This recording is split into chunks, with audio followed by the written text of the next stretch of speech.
प्रणाम, नमस्कार, वंदे मातरम। मैं करण प्रसाद मधुबनी से आपका भाई, और आज फिर आपसे मिलते हुए बहुत ही अच्छा लग रहा है। मैं कल रात में पढ़ रहा था आओ चले शिव की ओर। आओ चले शिव की ओर हम सभी जानते हैं कि साहब श्री के द्वारा लिखा गया है, और हम सभी को इस पुस्तक नहीं महाग्रंथ कहीं से इसे पढ़ना जरूर चाहिए। और मैं तो ये देखता हूँ कि हमारी जितनी भी समस्या होती है ना, इसको पढ़ता हूँ तो लगता है कि मेरी समस्याओं का समाधान हो रहा है। तो मैं जिस विषय पे आज बात करना चाहता हूँ वो विषय का पृष्ठ संख्या है 101, और 101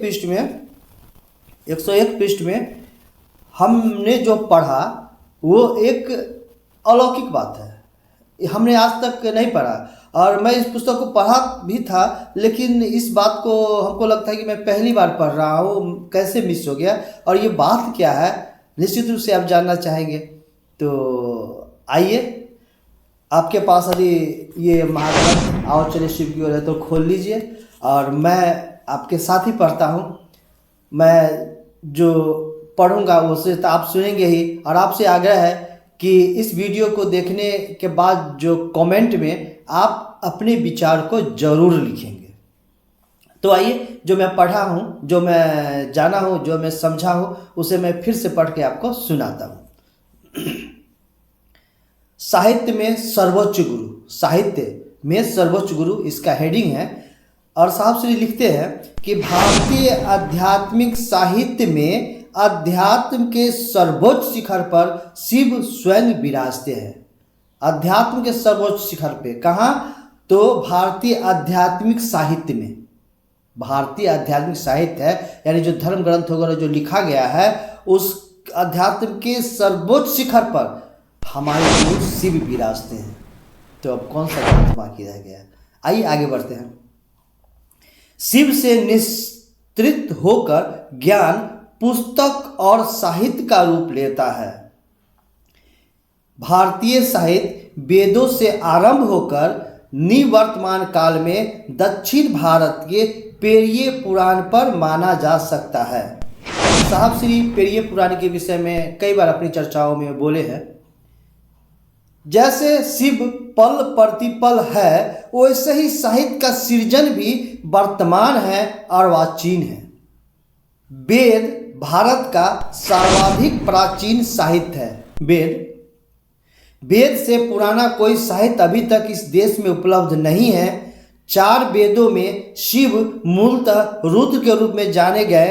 अंतिम वेद अथर्ववेद में रुद्र को शिव, शंकर, पशुपति, महादेव, भव, ईशान आदि नामों से जाना गया। ऋग्वेद में भी शिव को ज्ञानी और प्रेरक यानी प्रेरणा देने वाला बताया गया है। कहाँ? ऋग्वेद में उल्लेख आया है कि रुद्र सब भुवनों का रक्षक है। रुद्र सभी भुवनों का रक्षक है। वह महाज्ञानी एवं प्रेरक होते हुए भी जरा रहित है।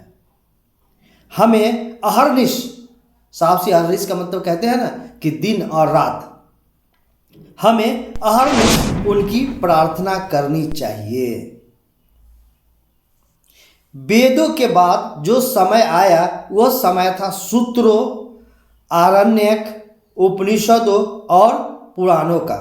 पौराणिक काल में शिव के गुरु रूप का उत्कर्ष मिलता है। पौराणिक काल में शिव के गुरु रूप का उत्कर्ष मिलता है, यानी पौराणिक काल में भी शिव सर्वोच्च पद पे धारित थे। उन्हें सभी विद्याओं का आद्य आचार्य कहा गया है। आद्य आचार्य किसे कहते हैं? जो ज्ञानदाता होते हैं, जो सर्वोच्च ज्ञान देते हैं। उन्हें सभी विद्याओं का आद्य आचार्य कहा गया है। ईशानः सर्व विद्या नामीश्वरः। तो ये जो मैं पढ़ा तो मैं सोचा कि आपके साथ भी इस बात को शेयर करूं, और आपसे आग्रह है कि आप इसको पढ़ें और समझें, और आपको जो समझ में आता है कमेंट में जरूर लिखने का प्रयास करेंगे, क्योंकि इससे मैं भी समझ जाऊंगा, अपनी समझ को थोड़ा बढ़ा लूँगा। और जो कोई भी इस कमेंट को पढ़ेंगे ना, उनके भी समझ में यह बातें आ जाएगी। एक तरह से ये भी शिव गुरु कार्य हुआ, क्योंकि लोगों को महादेव के विषय में अधिक जानकारी देना, महादेव से जोड़ना ही रिश्ता है। तो आइए चले शिव की ओर, और इसी के साथ आज का जो वीडियो है विराम देते हैं। फिर मिलते हैं किसी दिन और किसी विषय को लेकर के। तब तक के लिए आप सभी को मेरा प्रणाम।